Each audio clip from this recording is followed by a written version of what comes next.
So I know you helped with some of the plant lists for Yes. old plants. Right. He needed lists of when was this plant introduced into the United States? And as you know, plants have common names, so you can talk about a daisy. It could be anything under God's blue heaven almost can be called a daisy if it's a composite. And and so Rudy needed to know if they referred to something, a plant, by a really general name. What do you suppose Jefferson was planting here if he hadn't been very specific about it?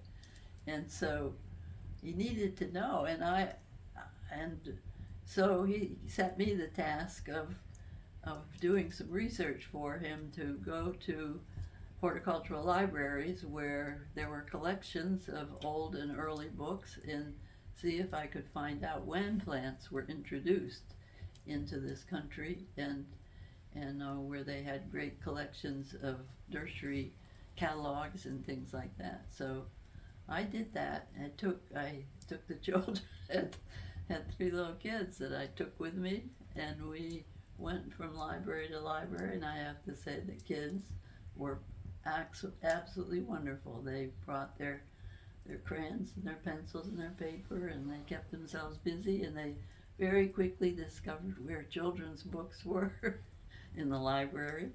And they fortunately were all three very good library patrons and visited a library once a week and got books out, and were very happy to be free in a library where they could just be on their own while I was busy.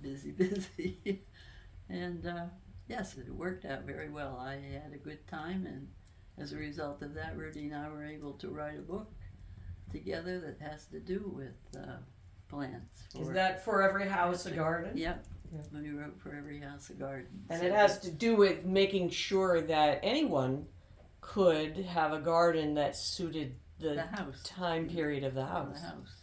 Yep. Exactly. Because it seemed that Rudy and I, as we traveled around, we always wanted to visit any old house that was open to the public. And as we visit those houses, we'd approach the door through a very modern landscape. And I always said to Rudy, isn't it funny that whole inside of the house is period of the house exactly. And they work really hard to make it that way. They work so hard to make it exactly that, but the outside is a total disaster. If you think you're gonna make people think this is a 19th century, 18th century, 17th century house, and you approach it with this modern approach, it's just so silly.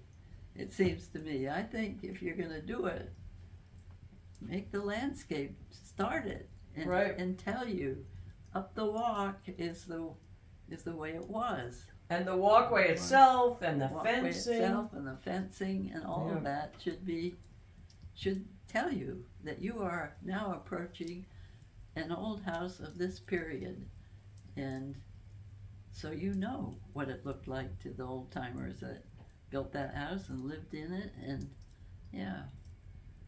so that's how I was able to at least do that much help for Rudy, and the kids were a help too, because I remember Emily drawing pictures of fences yeah. and other illustrations for the book, and I'm sure that it was good to give your background in botany an exercise. Oh, yes. That was good, yes. Yeah. That was good for me. I enjoyed that very, very much. Yeah. That was a good exercise, and do it again anytime.